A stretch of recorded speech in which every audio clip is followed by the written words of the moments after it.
గోవింద నామస్మరణతో యాదగిరికొండ మారుమోగిపోతోంది. పాతకొట్ట లక్ష్మీనరసింహస్వామి వారి వార్షిక బ్రహ్మోత్సవాల్లో భాగంగా అత్యంత ప్రధాన ఘట్టమైన శ్రీ స్వామి అమ్మవార్ల కళ్యాణ మహోత్సవం అత్యంత వైభవంగా కమనీయంగా జరిగింది. విద్యుత్ కాంతులు విరజిమ్ముతున్న కళ్యాణ వేదిక మంగళ వాయిద్యాల నడుమ యాదగిరిగుట్ట అనుబంధ ఆలయమైన పాతకొట్ట బ్రహ్మోత్సవ వేడుకలతో పులకించిపోయింది. వివిధ పుష్పమాలికలతో అలంకరించిన గజవాహనంపై స్వామివారు, ముత్యాల పల్లెకలో అమ్మవారు ఊరేగింపుగా కళ్యాణ వేదికకు చేరుకున్నారు. వజ్ర వైడూర్యాలతో అలంకృతులైన స్వామివారు పెళ్లి కుమారుడిగా, అమ్మవారు పెళ్లి కుమార్తెగా భక్తులకు ముక్త మనోహరంగా దర్శనమిచ్చారు. వేద పండితుల మంత్రోచ్చారణల నడుమ ముందుగా విశ్వక్షేణ పూజతో కళ్యాణానికి శ్రీకారం చుట్టారు. ఆలయ ఈవో జె భవానీ శంకర్, అనువంశిక ధర్మకర్త భాస్కరాయని నరసింహమూర్తి స్వామి అమ్మవార్లకు పట్టు వస్త్రాలు సమర్పించారు. రాత్రి 10:02 భక్తుల జయజయధ్వానాల మధ్య స్వామివారు అమ్మవారికి సూత్రధారణ గావించారు. పాంచారాత్రగామ శాస్త్రరీత్యా నిర్వహించిన ఈ జీలకర్ర బెల్లం కార్యక్రమం కన్యాదాన ఘట్టాలను చూసి భక్తులు తన్మయత్వం చెందారు. ఈ అద్భుత వేడుకలో జిల్లా కలెక్టర్ హనుమంతరావుతో పాటు పలువురు అధికారులు, వేల సంఖ్యలో భక్తులు పాల్గొని కవచమూర్తులను దర్శించుకున్నారు.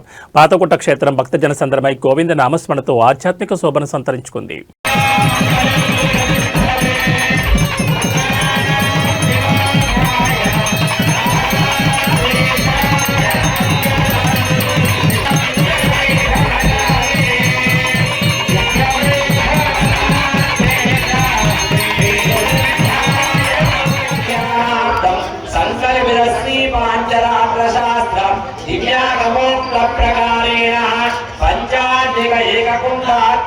లక్ష్మీ గోదా సమేత శ్రీ నృసింహ స్వామినే నమః.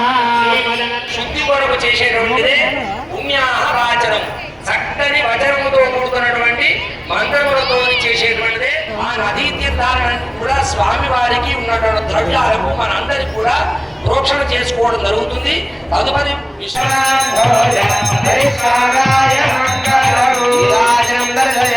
మంత్రపుష్పం సమర్పయామి.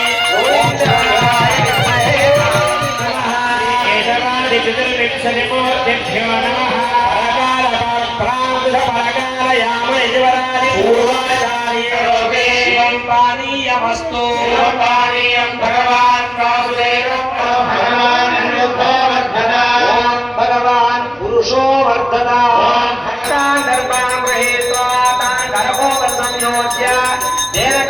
పవిత్రోదకేన అదశత